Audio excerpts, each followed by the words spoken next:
Located at the crossroads of the nation, the epicenter of America's agricultural heartland.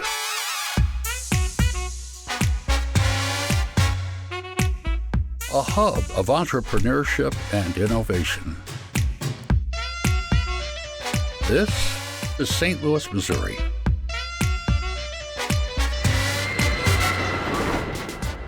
Every morning, the city wakes up pulsing with the creative energy and determination to do more, to be better, to live louder, and to devour everything the city dishes out. In St. Louis, you'll experience every flavor, from saucy barbecue to rich pastries to fresh from the farm fare, to cuisine from each corner of the globe. This is a city connecting communities and reflecting cultures with just one bite. This is Food and Wine Magazine's next great American food city. This is St. Louis, the gateway to unforgettable culinary experiences.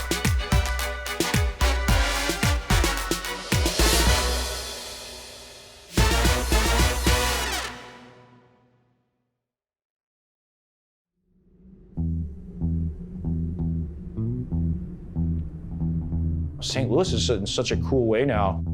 Like, there's so many really quirky and amazing places and things going on. Like underground shows that are always happening. They're happening like every day.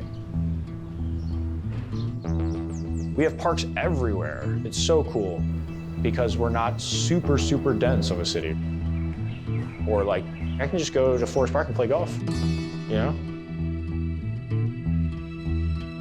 And for me in St. Louis, like restaurants are like the thing to do. And I think maybe I'm biased because I love going out to eat and I love food. But every concept done well, St. Louis wants it, you know?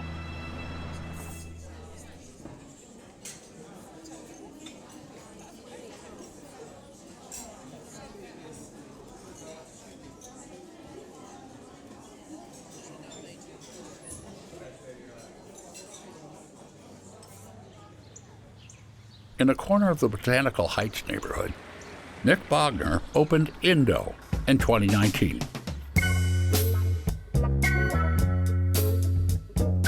Nick is the youngest of a family of St. Louis restaurant owners, and Indo is as much of a tribute to his familial cultural roots as it is his own unique statement. I had kind of an interesting relationship with food my whole life.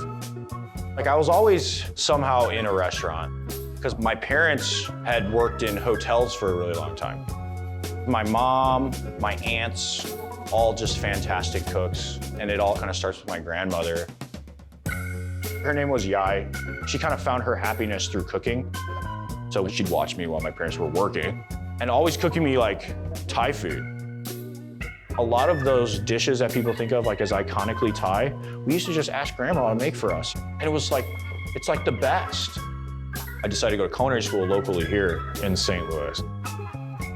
I moved to Austin, got my ass kicked pretty much the whole time. Took a job in Cincinnati, did really great with it, but at the same time, felt this like kind of draw to come back in St. Louis and bring what I've learned and absorbed across the places that I've worked at.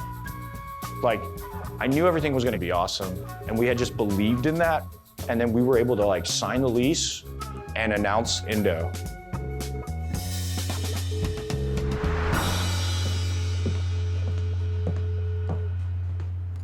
A big part of Indo was me doing sushi, which is what I love to do. Oh yeah, so these are sardines. Yeah, these guys are beautiful. We offer some of the highest quality seafood we can find, and that really separates us from the rest of the pack. So these are called akamutsu. They're actually really expensive. It's about 100 each for each of these here. So this is like an example of something we bring in because we love it. We don't really make any money on it. You know, it's just fat and flavor. That's a really great looking fish, man.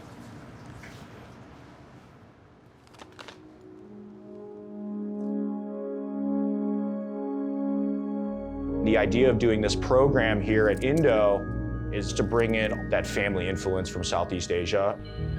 Like my uncle's little Thai restaurants in '95, and my aunt's places that she did, and my mom's places that she helped open, and all of my grandmother's recipes that we collected before she passed away. And kind of saying like, let's change it up. We're gonna just do Nick's food. And it gets kind of crazy too, you know?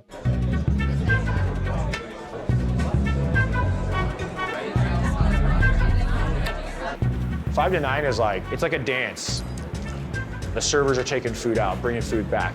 But you take a wrong turn and all of a sudden you're in the chaos.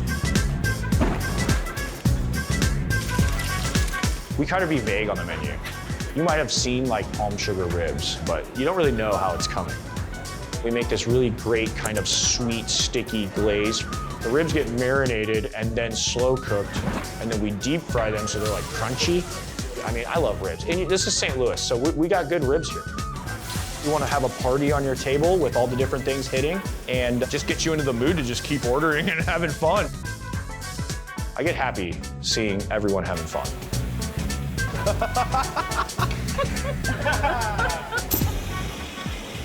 We're like one of the few places doing what we do anywhere. Bold flavors really represent us here at Indo. So we're gonna push you out of your comfort zone just enough so that you have something new every time you come here. We're just like making food for fun, you know?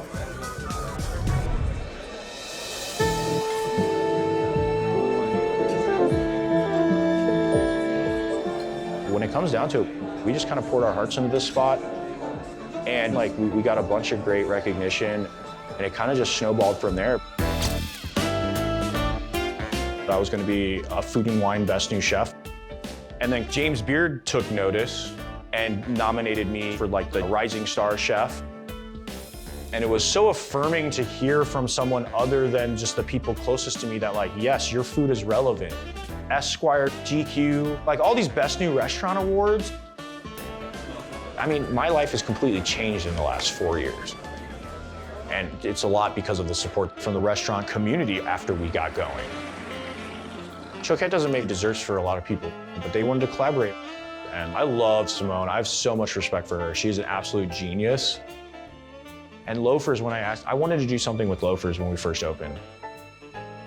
It's like, man, we make shrimp toast and they make us a bread for it. It's gonna rock. And that's like definitely one of our signature dishes. And then Vicia invited me to come do a little collaboration. I was like a little nervous, you know, I was trying to do as good as I could, but it was so fun, man. You know, those guys are so legit. Yeah. And this area is definitely the standard for dining, in my opinion, anywhere. So it was kind of a no-brainer, like this is where we want to do things that are the best. Not just the best in St. Louis, but anywhere in the country.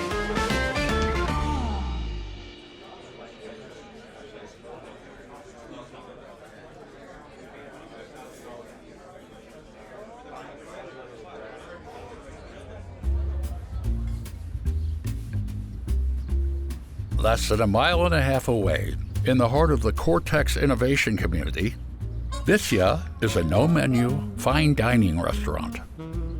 Michael Gallina, owner. I'm Tara Gallina. I'm a co-owner of Vicia. Or co-owner, We're co-owners, sorry. you know? Yes. Yeah. Only the freshest ingredients delivered from the farm every morning make it to the plate, telling a story that connects farmers, food lovers, and the future of sustainable farming. We met up at Blue Hill at Stone Barns in New York. I was the head chef there. Tara was a server, captain. You know, took me out for a drink. The rest is history. Oh, I guess the classic love story in a restaurant. Yeah. And got married and decided, you know, it was time to take a chance and venture out on our own. Michael grew up in St. Louis. I just saw it, I think, as it was such an incredible food scene already. They had a really tight-knit chef community. People in St. Louis are just open-minded and willing to try things. And then I thought that we could really kind of come here and make our mark. And so we decided to check it out, kind of dip our toe in the water and decide if we could put some roots down here. 7 years later. 4 restaurants and 2 kids, and I say we're pretty rooted.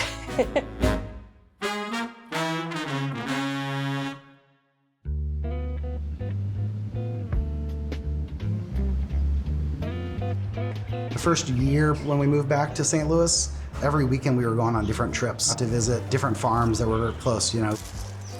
The community here is just incredible and really supportive, and that meant a lot to us. Like building a relationship with Earth Dance Farms out in Ferguson, which is an incredible small organic farm.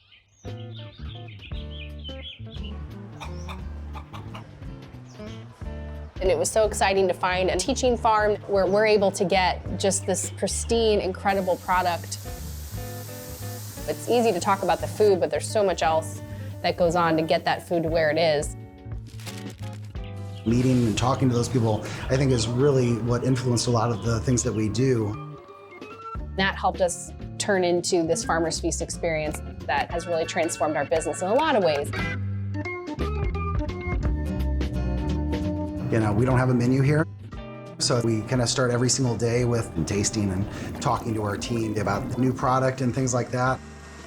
We write every menu as it comes in. And then we go from there.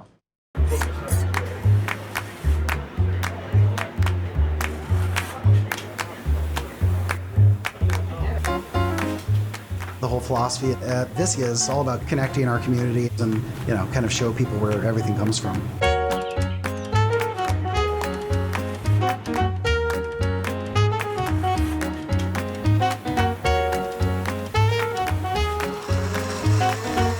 You know, a lot of the inspiration comes from the farmers.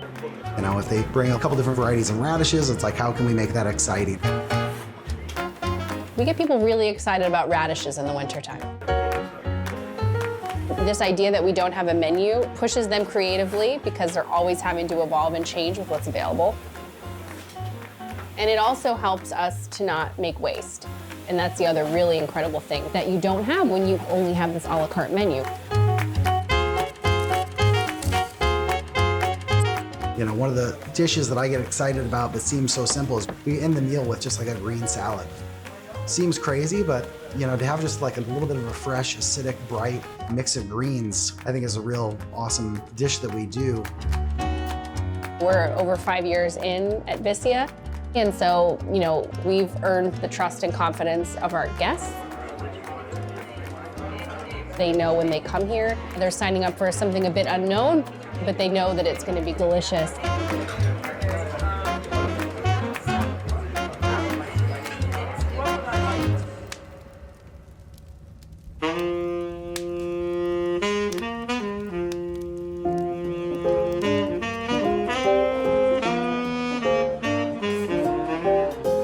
St. Louis has made it really attractive to take a risk. We started this business, it was just Michael and I. Now, as our business has grown, we have almost 80 employees. They're part of our family, and we couldn't have our own family without their help. Just very exciting and makes me incredibly proud, especially because we've gotten nominations from the James Beard Foundation. To see our restaurant be included on some of these national lists that people look to when they travel is awesome. We are all successful because there's a lot of successful businesses here. I think starting a business in that environment just felt like the right thing to do. Meant a lot. I think the future is continuing to create great experiences, connecting people with food and with their community, making them feel warm and at home, solidifying our restaurants and making them successful and sustainable. And also finding balance, just, you know, to be with our families more and, you know, see our kids grow up. And it has to be about more than just the two of us. A happy medium.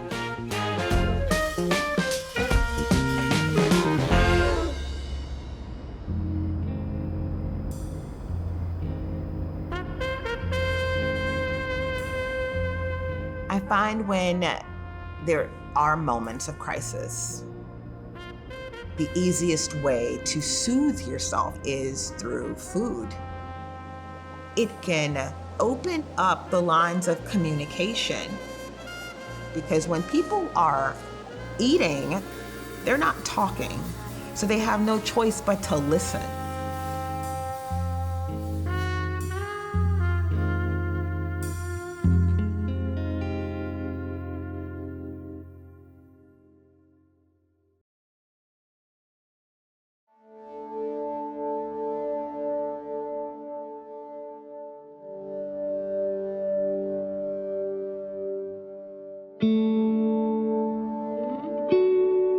La Pâtisserie Chouquette chef Simone Faure is an artist.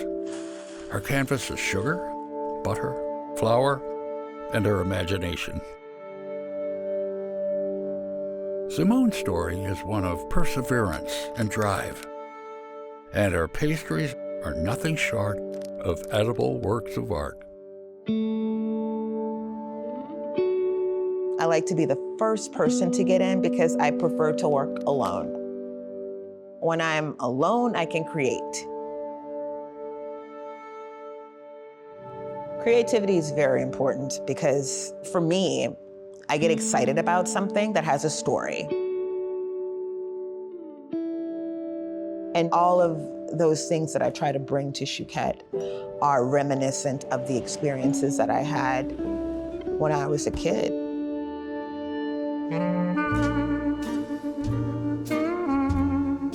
I was born and raised in New Orleans, Louisiana. I was born to a teenage mom, and we lived in the projects. I remember being this poor kid in school and seeing other kids show up with desserts and fabulous cakes or whatnot for class birthday parties. And all you really want is to be like the other kids. So I went to school in New Orleans and came out working at the Ritz-Carlton, but I wanted something different, something new. Oh, St. Louis is hiring. I had never been to St. Louis before. And I called at the time my then fiance and I said, you know, what do you think about St. Louis? And he goes, oh, St. Louis, it sounds French. Oui, yes, why not?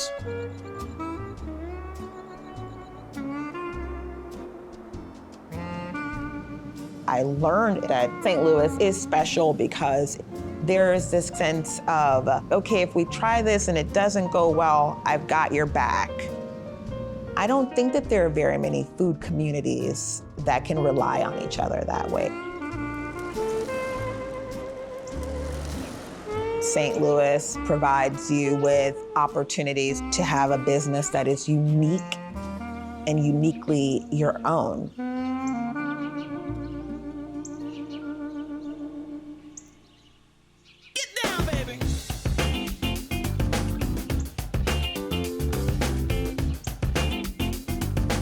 Chouquette is special because it's always changing. We're nerds making pastries and having a good time doing it. I wanted an experience where people came in and things were eye level and you can have a conversation with someone. We don't have clocks in the shop for a reason. Why? We're in enough of a rush. Put your phone down. Take a moment, take a beat, and chill. And if you have to be on the internet, then tag me, but.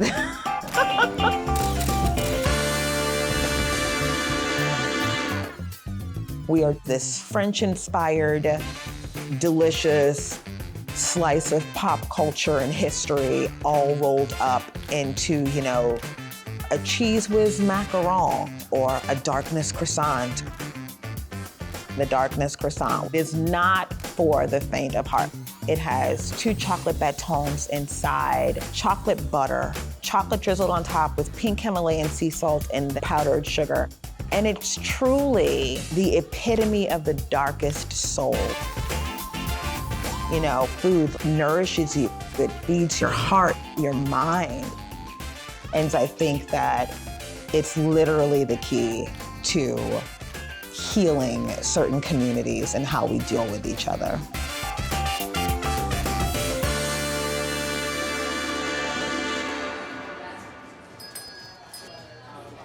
you today. All right, let me know if you've got any questions or if I can get anything boxed up for you. We are. We have an opportunity to do what a lot of people don't, which is through the storytelling of our pastries, we can educate people on subject matters that maybe they haven't been exposed to or never considered.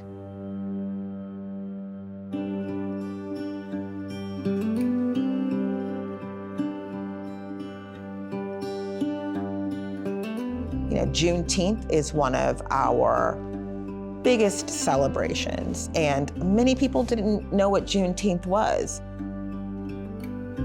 Having kids come in from neighboring schools and sit in the shop while I tell them the story of Juneteenth, while they eat red desserts, while they drink hibiscus tea and have red velvet cakes. Like, those are important moments that make kids and adults go, oh, this is so much bigger than just a day on the calendar. That, for me, was like super, super important. And it is a part of what we do here.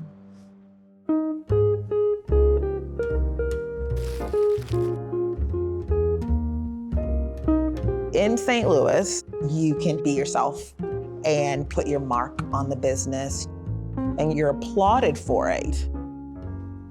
People are looking for new and innovative ways to eat and ways to support.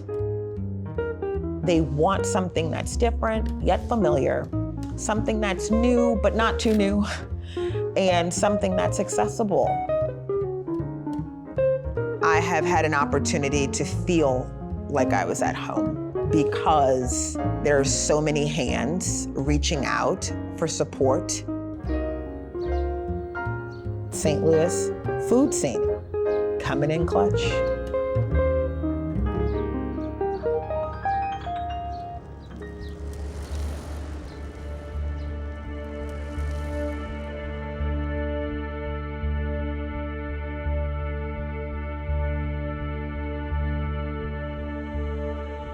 At Indo, we always wanted that nostalgia. Our curry paste here are my grandmother's recipes, abbreviated.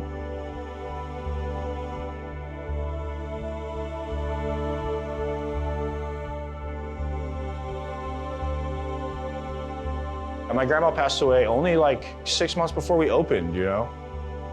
And this one always makes me feel emotional, because we wanted to do this pop-up where she cooked like a pot of curry for everyone. And like, we never got to do it. Wow, I'm sorry.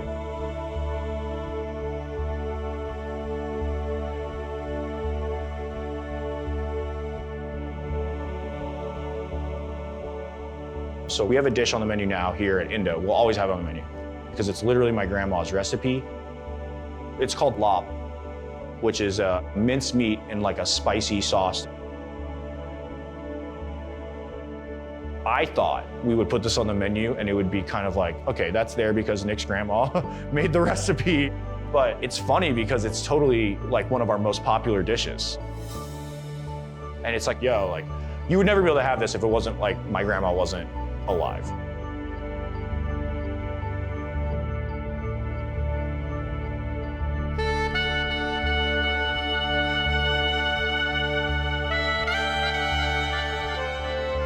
I fell in love with cooking when I was a young kid with my grandparents. It was more about the holidays, of just kind of bringing everybody around a table.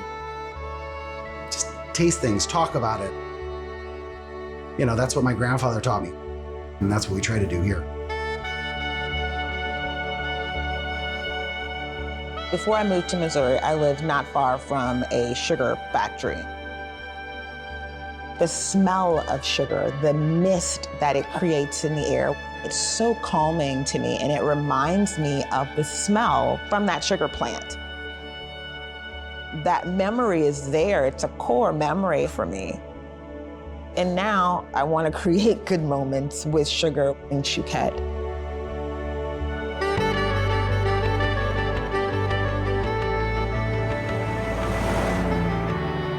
The food scene here is always changing, and it's changing because St. Louis is so welcoming to outsiders. There is this family of chefs in St. Louis who are killing it, and everybody is so supportive. I will get a phone call from someone and they'll say, oh, Nathaniel Reed sent me here. Or if I can't do an order, if we're busy, I'll go, oh, call Christy over at Pint Size Bakery. We are all benefiting off of each other. That's what the community is here.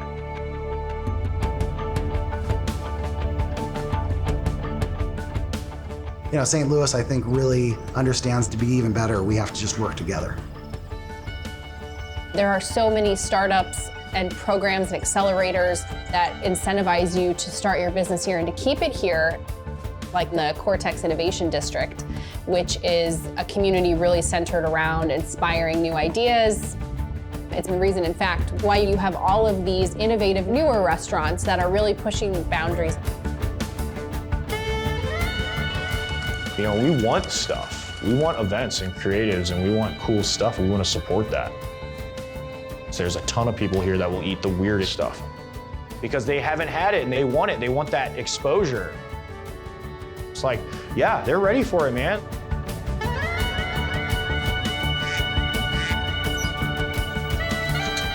You know, for a long time, it was like, well, what can you bring to the table?